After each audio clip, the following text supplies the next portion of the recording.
1984. George Orwell.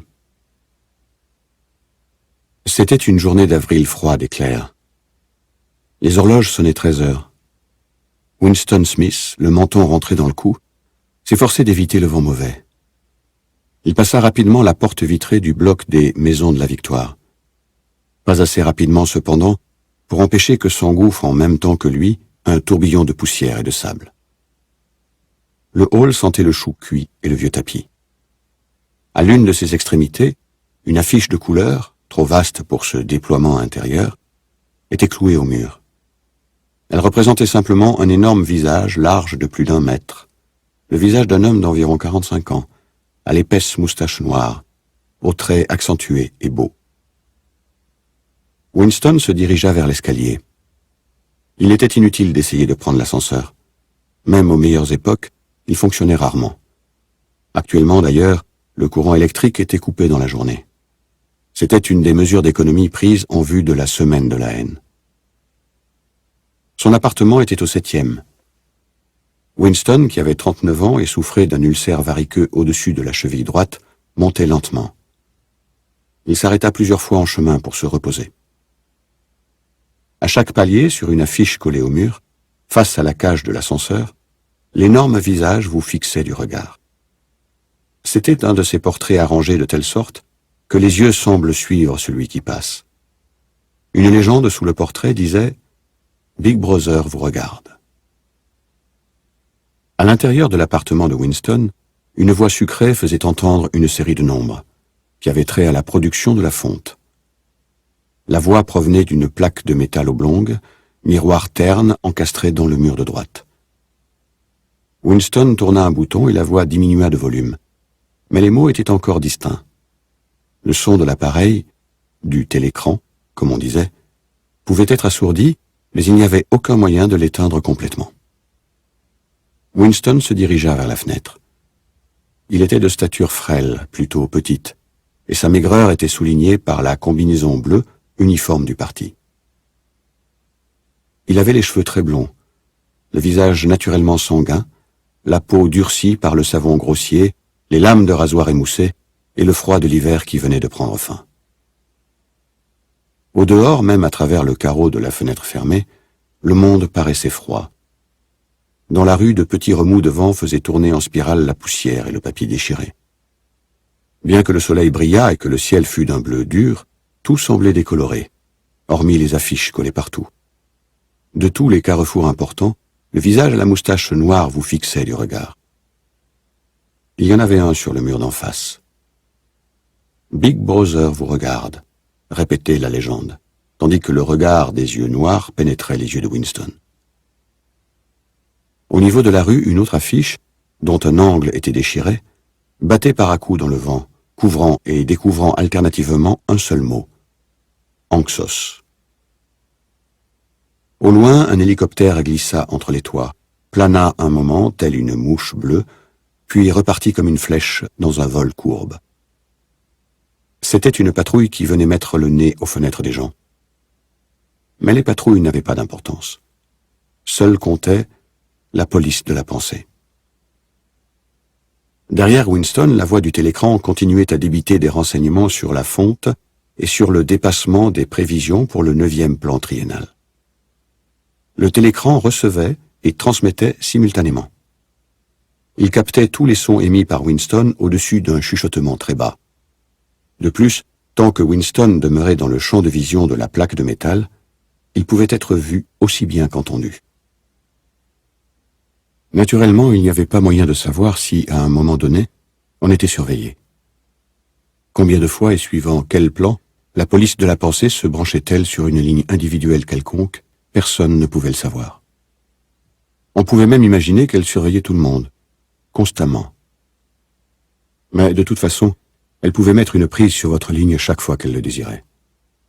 On devait vivre, on vivait, car l'habitude devient instinct, en admettant que tout son émis était entendu et que, sauf dans l'obscurité, tout mouvement était perçu. Winston restait le dos tourné au télécran. Bien qu'un dos, il le savait, pût être révélateur, c'était plus prudent. À 1 kilomètre, le ministère de la Vérité, où il travaillait, s'élevait vaste et blanc au-dessus du paysage sinistre. Voilà Londres, pensa-t-il avec une sorte de vague dégoût.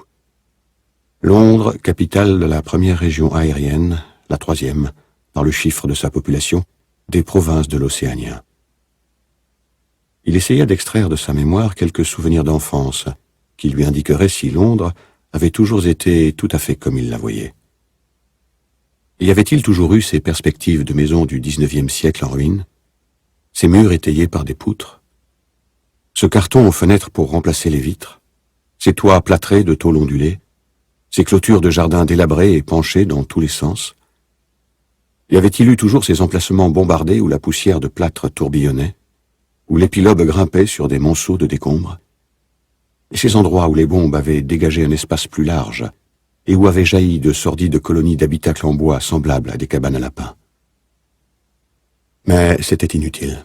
Winston n'arrivait pas à se souvenir. Rien ne lui restait de son enfance, hors une série de tableaux brillamment éclairés, sans arrière-plan, et absolument inintelligibles. Le ministère de la Vérité, Miniver, en novlangue, frappait par sa différence avec les objets environnants. C'était une gigantesque construction pyramidale de béton d'un blanc éclatant. Elle étageait ses terrasses jusqu'à 300 mètres de hauteur. De son poste d'observation, Winston pouvait encore déchiffrer sur la façade l'inscription artistique des 3 slogans du parti.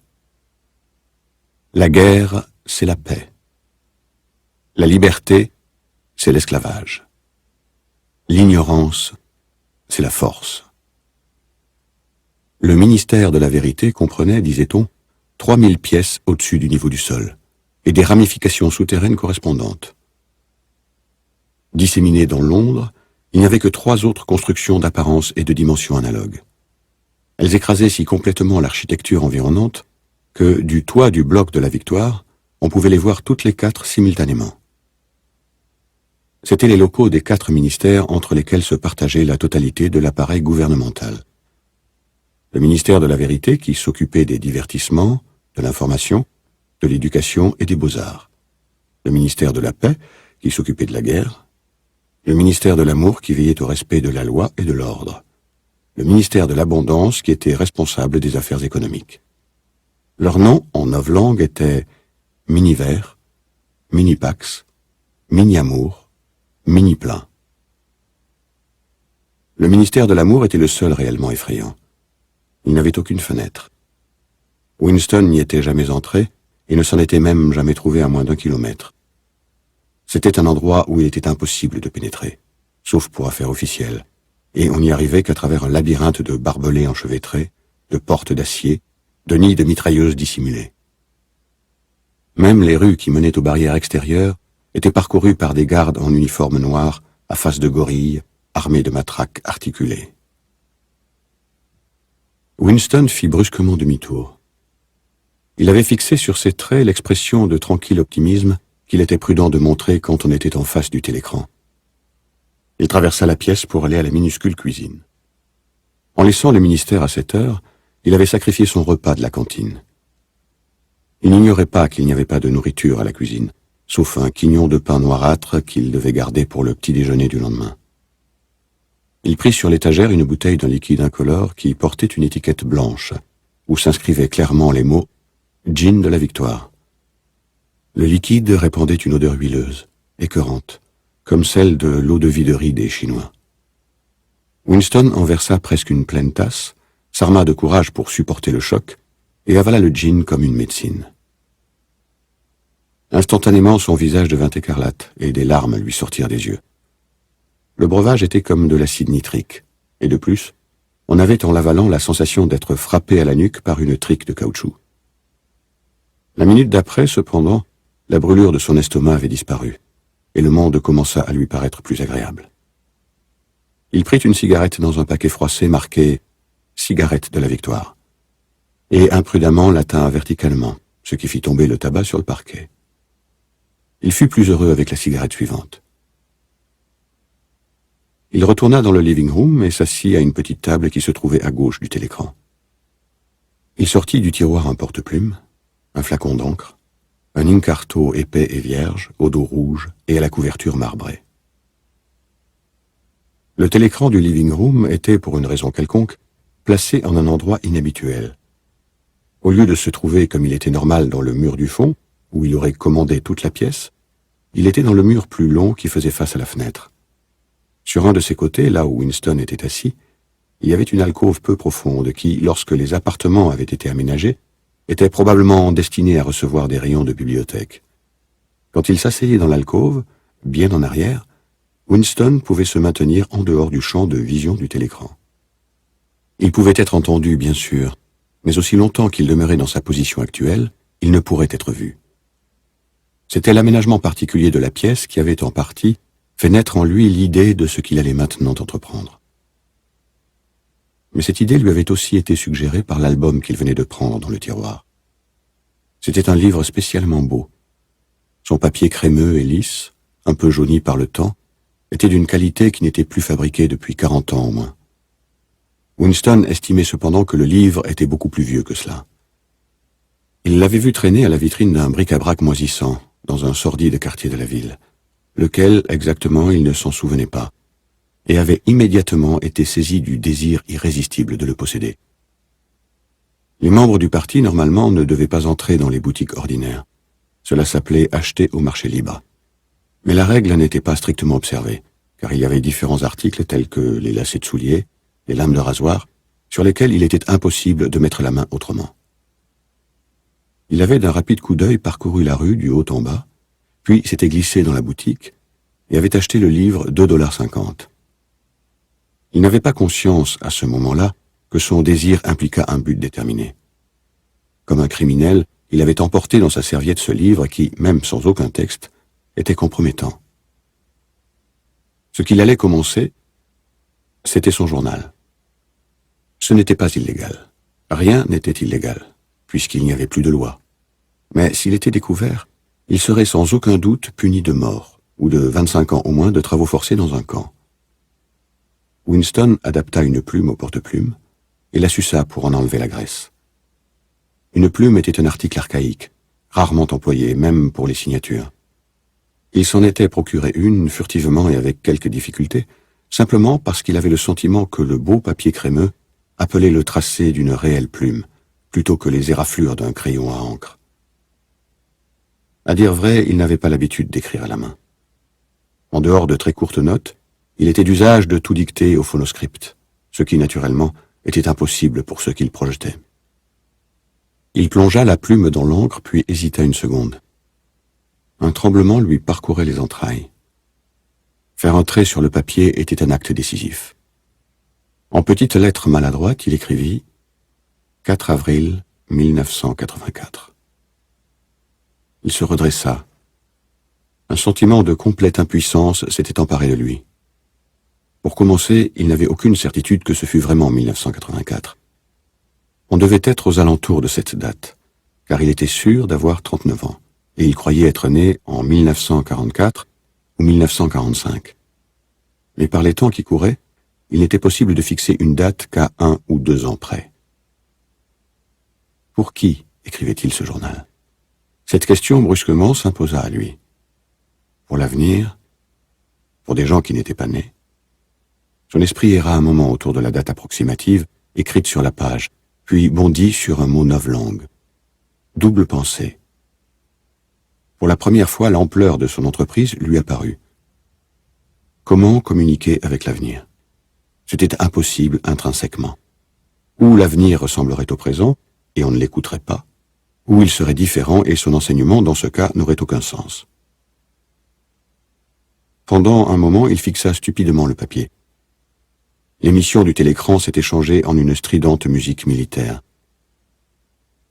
Winston semblait non seulement avoir perdu le pouvoir de s'exprimer, mais avoir même oublié ce qu'il avait d'abord eu l'intention de dire. Depuis des semaines, il se préparait à ce moment. Il ne lui était jamais venu à l'esprit que ce dont il aurait besoin, c'était de courage. Écrire était facile. Tout ce qu'il avait à faire, c'était transcrire l'interminable monologue ininterrompu qui, littéralement depuis des années, se poursuivait dans son cerveau. En ce moment, cependant, même le monologue s'était arrêté. Par-dessus le marché, son ulcère variqueux commençait à le démanger d'une façon insupportable. Il n'osait pas le gratter, car l'ulcère s'enflammait toujours lorsqu'il y touchait. Les secondes passaient. Winston n'était conscient que du vide de la page qui était devant lui, de la démangeaison de sa peau au-dessus de la cheville, du beuglement de la musique et de la légère ivresse provoquée par le gin. Il se mit soudain à écrire, dans une véritable panique, imparfaitement conscient de ce qu'il couchait sur le papier. Minuscule, quoique enfantine, son écriture montait et descendait sur la page, abandonnant d'abord les majuscules, finalement même les points. 4 avril 1984. Hier, soirée au ciné. Rien que des films de guerre. Un très bon film montrait un navire plein de réfugiés, bombardé quelque part dans la Méditerranée. Auditoire très amusé par les tentatives d'un gros homme gras qui essayait d'échapper en nageant à la poursuite d'un hélicoptère. On le voyait d'abord se vautrer dans l'eau comme un marsouin, puis on l'apercevait à travers le viseur du canon de l'hélicoptère. Il était ensuite criblé de trous, et la mer devenait rose autour de lui. Puis il sombrait aussi brusquement que si les trous avaient laissé pénétrer l'eau. Le public riait en partie, fait naître en lui l'idée de ce qu'il allait maintenant entreprendre. Mais cette idée lui avait aussi été suggérée par l'album qu'il venait de prendre dans le tiroir. C'était un livre spécialement beau. Son papier crémeux et lisse, un peu jauni par le temps, était d'une qualité qui n'était plus fabriquée depuis 40 ans. Le livre était beaucoup plus vieux que cela. Winston estimait cependant que le livre était traîné à la vitrine d'un bric-à-brac moisissant. Il l'avait vu traîner à la vitrine d'un bric-à-brac moisissant dans un sordide quartier de la ville. Lequel, exactement, il ne s'en souvenait pas, et avait immédiatement été saisi du désir irrésistible de le posséder. Les membres du parti, normalement, ne devaient pas entrer dans les boutiques ordinaires. Cela s'appelait acheter au marché libre. Mais la règle n'était pas strictement observée, car il y avait différents articles tels que les lacets de souliers, les lames de rasoir, sur lesquels il était impossible de mettre la main autrement. Il avait d'un rapide coup d'œil parcouru la rue du haut en bas, puis s'était glissé dans la boutique et avait acheté le livre $2,50. Il n'avait pas conscience, à ce moment-là, que son désir impliqua un but déterminé. Comme un criminel, il avait emporté dans sa serviette ce livre qui, même sans aucun texte, était compromettant. Ce qu'il allait commencer, c'était son journal. Ce n'était pas illégal. Rien n'était illégal, puisqu'il n'y avait plus de loi. Mais s'il était découvert, il serait sans aucun doute puni de mort, ou de 25 ans au moins de travaux forcés dans un camp. Et la suça Winston en adapta une plume au porte-plume, et la suça pour en enlever la graisse. Une plume était un article archaïque, rarement employé, même pour les signatures. Il s'en était procuré une, furtivement et avec quelques difficultés, simplement parce qu'il avait le sentiment que le beau papier crémeux appelait le tracé d'une réelle plume, plutôt que les éraflures d'un crayon à encre. À dire vrai, il n'avait pas l'habitude d'écrire à la main. En dehors de très courtes notes, il était d'usage de tout dicter au phonoscript, ce qui, naturellement, était impossible pour ceux qu'il projetait. Il plongea la plume dans l'encre, puis hésita une seconde. Un tremblement lui parcourait les entrailles. Faire entrer sur le papier était un acte décisif. En petites lettres maladroites, il écrivit « 4 avril 1984 ». Il se redressa. Un sentiment de complète impuissance s'était emparé de lui. Pour commencer, il n'avait aucune certitude que ce fût vraiment 1984. On devait être aux alentours de cette date, car il était sûr d'avoir 39 ans, et il croyait être né en 1944 ou 1945. Mais par les temps qui couraient, il n'était possible de fixer une date qu'à 1 ou 2 ans près. Pour qui écrivait-il ce journal? Cette question brusquement s'imposa à lui. Pour l'avenir? Pour des gens qui n'étaient pas nés? Son esprit erra un moment autour de la date approximative, écrite sur la page, puis bondit sur un mot novlangue. Double pensée. Pour la première fois, l'ampleur de son entreprise lui apparut. Comment communiquer avec l'avenir? C'était impossible intrinsèquement. Ou l'avenir ressemblerait au présent, et on ne l'écouterait pas, ou il serait différent et son enseignement, dans ce cas, n'aurait aucun sens. Pendant un moment, il fixa stupidement le papier. L'émission du télécran s'était changée en une stridente musique militaire. Winston semblait non seulement avoir perdu le pouvoir de s'exprimer, mais avoir même oublié ce qu'il avait d'abord eu l'intention de dire. Depuis des semaines, il se préparait à ce moment. Il ne lui était jamais venu à l'esprit que ce dont il aurait besoin, c'était de courage. Écrire était facile. Tout ce qu'il avait à faire, c'était transcrire l'interminable monologue ininterrompu qui, littéralement depuis des années, se poursuivait dans son cerveau. En ce moment, cependant, même le monologue s'était arrêté. Par-dessus le marché, son ulcère variqueux commençait à le démanger d'une façon insupportable. Il n'osait pas le gratter, car l'ulcère s'enflammait toujours lorsqu'il y touchait. Les secondes passaient. Winston n'était conscient que du vide de la page qui était devant lui, de la démangeaison de sa peau au-dessus de la cheville, du beuglement de la musique et de la légère ivresse provoquée par le gin. Il se mit soudain à écrire, dans une véritable panique, imparfaitement conscient de ce qu'il couchait sur le papier. Minuscule, quoique enfantine, son écriture montait et descendait sur la page, abandonnant d'abord les majuscules, finalement même les points. 4 avril 1984. Hier, soirée au ciné. Rien que des films de guerre. Un très bon film montrait un navire plein de réfugiés, bombardé quelque part dans la Méditerranée. Auditoire très amusé par les tentatives d'un gros homme gras qui essayait d'échapper en nageant à la poursuite d'un hélicoptère. On le voyait d'abord se vautrer dans l'eau comme un marsouin, puis on l'apercevait à travers le viseur du canon de l'hélicoptère. Il était ensuite criblé de trous et la mer devenait rose autour de lui. Puis il sombrait aussi brusquement que si les trous avaient laissé pénétrer l'eau. Le public riait à gorge déployée quand il s'enfonça. On vit ensuite un canot de sauvetage plein d'enfants que survolait un hélicoptère. Une femme d'âge moyen, qui était peut-être une juive, était assise à l'avant, un garçon d'environ 3 ans dans les bras.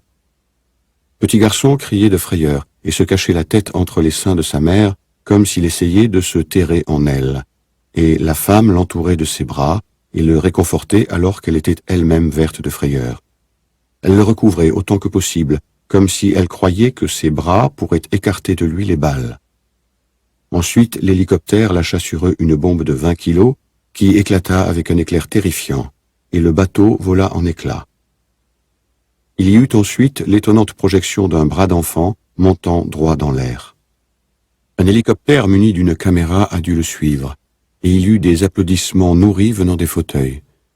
Mais une femme qui se trouvait au poulailler s'est mise brusquement à faire du bruit, en frappant du pied et en criant « On ne doit pas montrer cela, pas devant les petits, on ne doit pas, ce n'est pas bien, pas devant les enfants, ce n'est pas... » jusqu'à ce que la police la saisisse et la mette à la porte. Je ne pense pas qu'il lui soit arrivé quoi que ce soit, personne ne s'occupe de ce que disent les prolétaires, les typiques réactions prolétaires, jamais on... Winston s'arrêta d'écrire. En partie parce qu'il souffrait d'une crampe. Il ne savait ce qui l'avait poussé à déverser ce torrent d'absurdité.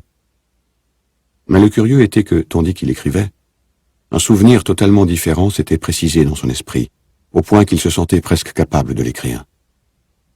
Il réalisait maintenant que c'était à cause de cet autre incident qu'il avait soudain décidé de rentrer chez lui et de commencer son journal ce jour-là. Cet incident avait eu lieu le matin au ministère, si l'on peut dire d'une chose si nébuleuse qu'elle a eu lieu. Il était presque 11 heures, et au commissariat aux archives, où travaillait Winston, on tirait les chaises hors des bureaux pour les grouper au centre du hall, face au grand télécran afin de préparer les 2 minutes de la haine. Winston prenait place dans un des rangs du milieu quand 2 personnes qu'il connaissait de vue, mais à qui il n'avait jamais parlé, entrèrent dans la salle à l'improviste. L'une était une fille qu'il croisait souvent dans les couloirs. Il ne savait pas son nom, mais il savait qu'elle travaillait au commissariat au roman. Il l'avait parfois vue avec des mains huileuses et tenant une clé anglaise. Elle s'occupait probablement à quelques besognes mécaniques sur l'une des machines à écrire des romans. C'était une fille d'aspect hardi, d'environ 27 ans, aux épais cheveux noirs, au visage couvert de taches de rousseur, à l'allure vive et sportive. Une étroite ceinture rouge, emblème de la Ligue antisexe des juniors, plusieurs fois enroulée à sa taille, par-dessus sa combinaison, était juste assez serrée pour faire ressortir la forme agile et dure de ses hanches. Winston l'avait détestée dès le premier coup d'œil. Il savait pourquoi. C'était à cause de l'atmosphère de terrain de hockey, de bains froids, de randonnées en commun, de rigoureuse propreté morale qu'elle s'arrangeait pour transporter avec elle. Il détestait presque toutes les femmes, surtout celles qui étaient jeunes et jolies. C'étaient toujours les femmes, et spécialement les jeunes, qui étaient les bigotes du parti, avaleuses de slogans, espionnes amateurs, dépisteuses d'hérésie. Mais cette fille en particulier lui donnait l'impression qu'elle était plus dangereuse que les autres.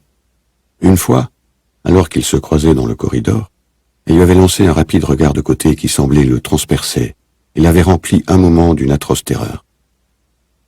L'idée lui avait même traversé l'esprit qu'elle était peut-être un agent de la police de la pensée. C'était à vrai dire très improbable. Néanmoins, il continuait à ressentir un malaise particulier, fait de frayeur autant que d'hostilité, chaque fois qu'elle se trouvait près de lui quelque part. L'autre personne était un homme nommé O'Brien, membre du parti intérieur. Il occupait un poste si important et si élevé que Winston n'avait qu'une idée obscure de ce qu'il pouvait être.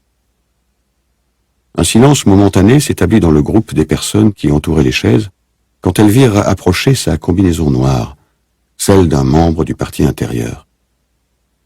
O'Brien était un homme grand et corpulent, au cou épais, au visage rude, brutal et caustique. En dépit de cette formidable apparence, il avait un certain charme dans les manières. Il avait une façon d'assurer ses lunettes sur son nez qui était curieusement désarmante, et d'une manière indéfinissable, curieusement civilisée. C'était un geste qui, si quelqu'un pouvait encore penser en termes semblables, aurait rappelé celui d'un homme du 18e, offrant sa tabatière. Winston avait vu O'Brien une douzaine de fois peut-être, dans un nombre presque égal d'années. Il se sentait vivement attiré par lui. Ce n'était pas seulement parce qu'il était intrigué par le contraste entre l'urbanité des manières d'O'Brien et son physique de champion de lutte. C'était beaucoup plus à cause de la croyance secrète, ce n'était peut-être même pas une croyance mais seulement un espoir, que l'orthodoxie de la politique d'O'Brien n'était pas parfaite. Quelque chose dans son visage le suggérait irrésistiblement. Mais peut-être n'était-ce même pas la non-orthodoxie qui était inscrite sur son visage, mais simplement l'intelligence.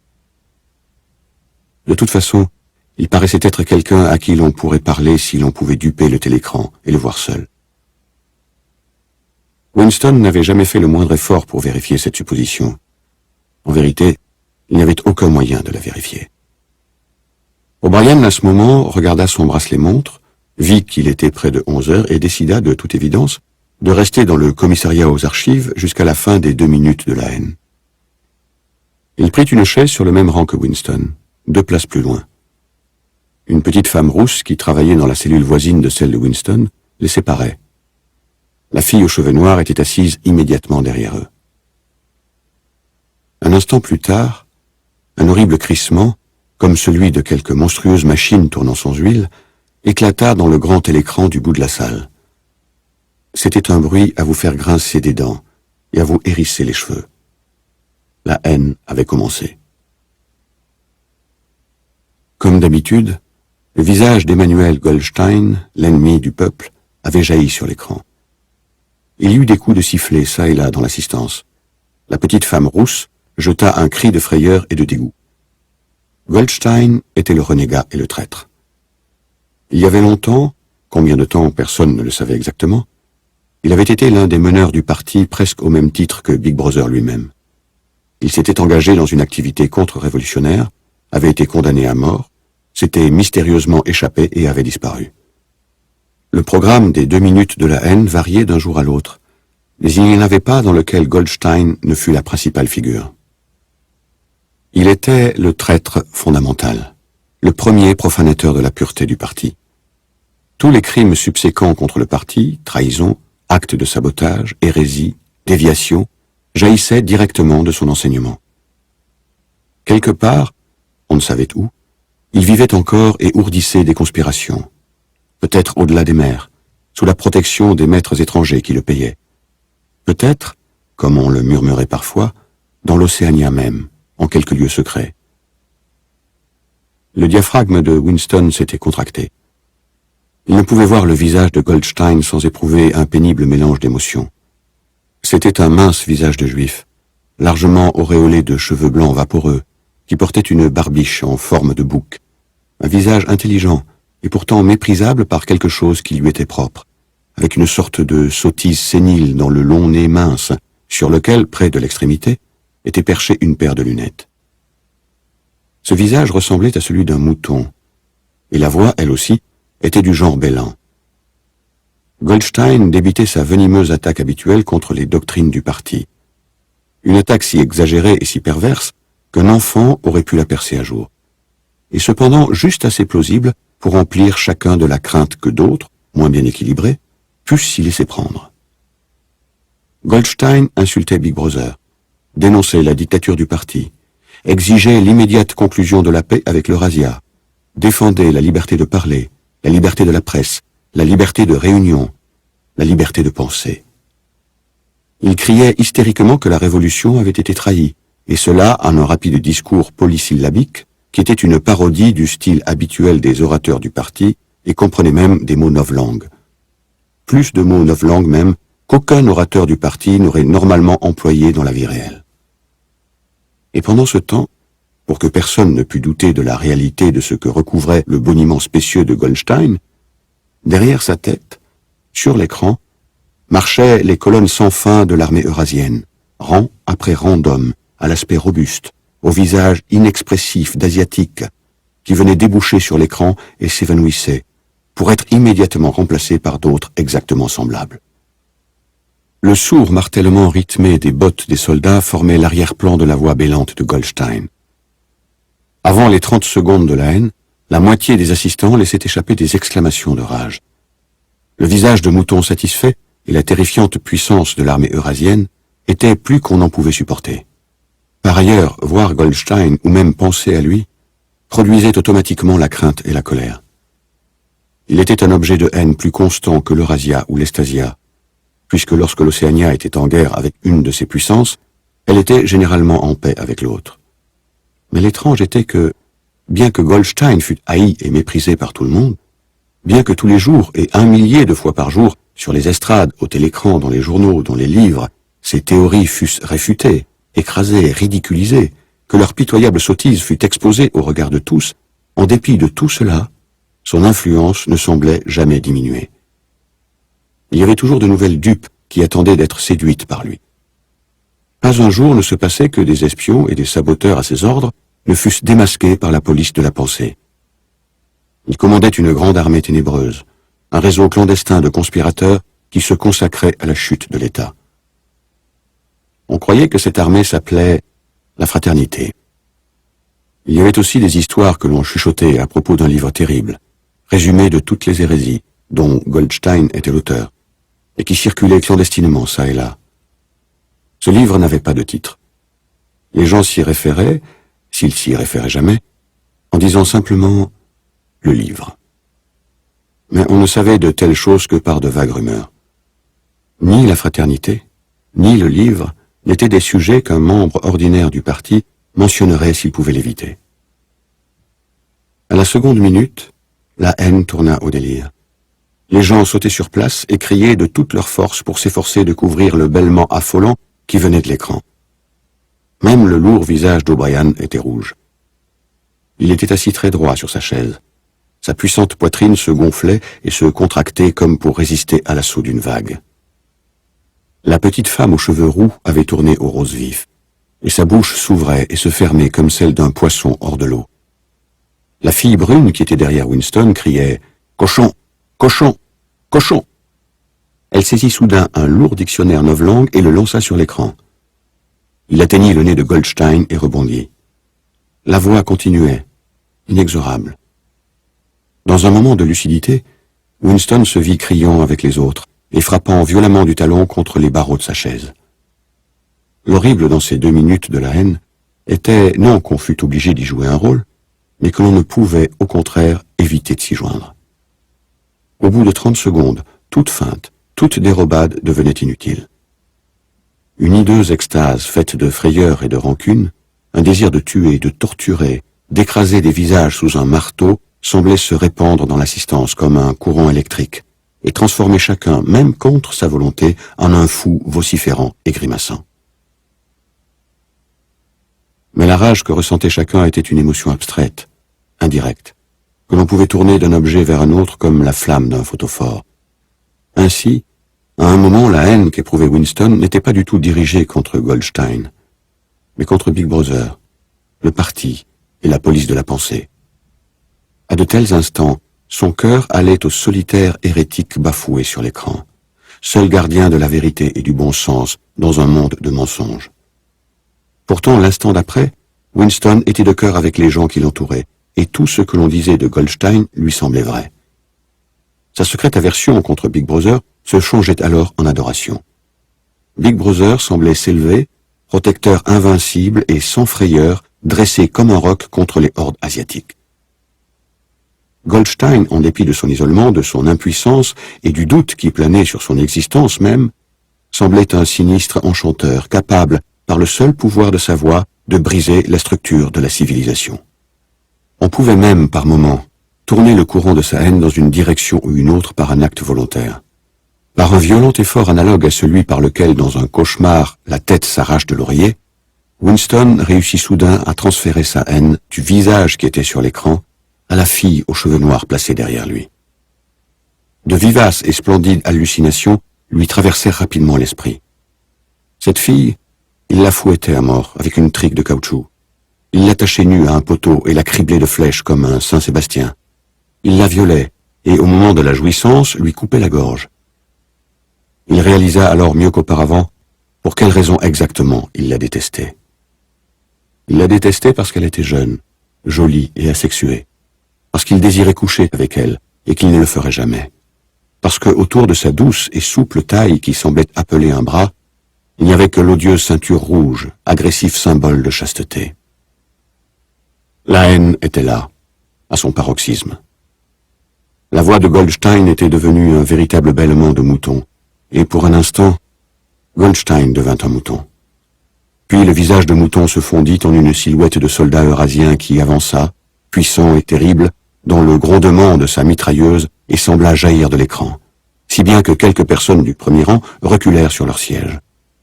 Mais au même instant, ce qui provoqua chez tous un profond soupir de soulagement, la figure hostile fut remplacée en fondu par le visage de Big Brother, aux cheveux et à la moustache noire, plein de puissance et de calme mystérieux, et si large qu'il occupa presque tout l'écran. Personne n'entendit ce que disait Big Brother. C'étaient simplement quelques mots d'encouragement, le genre de mots que l'on prononce dans le fracas d'un combat. Ils ne sont pas précisément distincts, mais ils restaurent la confiance par le fait même qu'ils sont dits. Le visage de Big Brother disparut ensuite et, à sa place, les 3 slogans du parti s'inscrivirent en grosses majuscules. La guerre, c'est la paix. La liberté, c'est l'esclavage. L'ignorance, c'est la force. Mais le visage de Big Brother sembla persister plusieurs secondes sur l'écran, comme si l'impression faite sur les rétines était trop vive pour s'effacer immédiatement. La petite femme aux cheveux roux s'était jetée en avant sur le dos d'une chaise. Avec un murmure tremblotant qui sonnait comme « Mon sauveur », elle tendit les bras vers l'écran. Puis elle cacha son visage dans ses mains. Elle priait. L'assistance fit alors éclater en chœur un chant profond, rythmé et lent. B, B, B, B, B, B. Encore et encore, très lentement, avec une longue pause entre le premier B et le second. C'était un lourd murmure sonore, curieusement sauvage, derrière lequel semblait retentir un bruit de pieds nus et un battement de tam-tam. Le chant dura peut-être 30 secondes. C'était un refrain que l'on entendait souvent au moment d'irrésistibles émotions. C'était en partie une sorte d'hymne à la sagesse et à la majesté de Big Brother, mais c'était, plus encore, un acte d'hypnose personnelle, un étouffement délibéré de la conscience par le rythme. Winston en avait froid au ventre.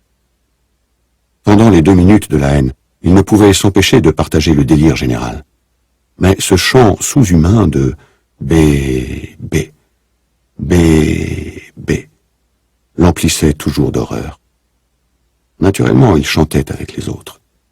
Il était impossible de faire autrement. Déguiser ses sentiments, maîtriser son expression, faire ce que faisaient les autres étaient des réactions instinctives. Mais il y avait une couple de secondes durant lesquelles l'expression de ses yeux aurait pu le trahir. C'est exactement à ce moment-là que la chose significative arriva, si en fait elle était arrivée. Son regard saisit un instant celui d'O'Brien. O'Brien s'était levé. Il avait enlevé ses lunettes et, de son geste caractéristique, il les rajustait sur son nez. Mais il y eut une fraction de seconde pendant laquelle leurs yeux se rencontrèrent, et dans ce laps de temps, Winston sut, il en eut l'absolue certitude, qu'O'Brien pensait la même chose que lui. Un message clair avait passé. C'était comme si leurs deux esprits s'étaient ouverts et que leurs pensées avaient coulé de l'un à l'autre par leurs yeux. « Je suis avec vous », semblait lui dire O'Brien. « Je sais exactement ce que vous ressentez. Je connais votre mépris, votre haine, votre dégoût. Et ne vous en faites pas. Je suis avec vous. » L'éclair de compréhension s'était alors éteint et le visage d'O'Brien était devenu aussi indéchiffrable que celui des autres. C'était tout.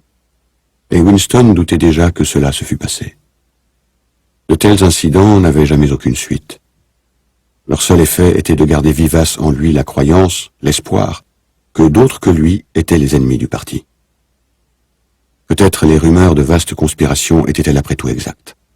Peut-être la fraternité existait-elle réellement.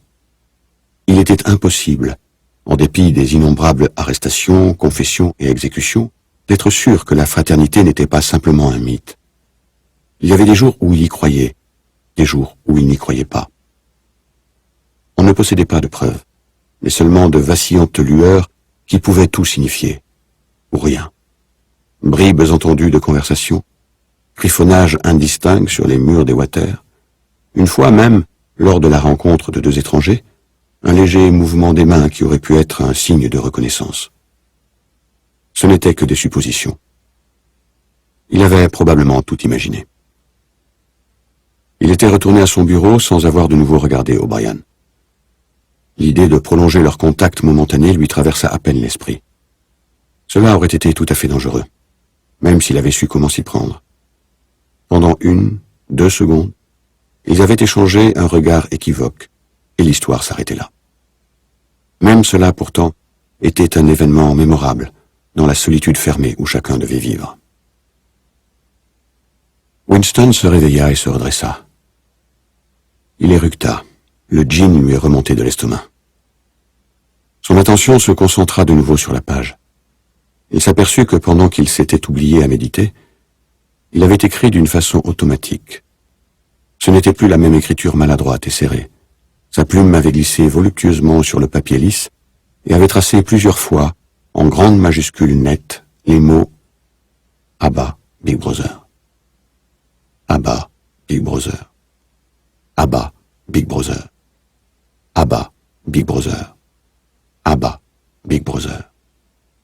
La moitié d'une page en était couverte.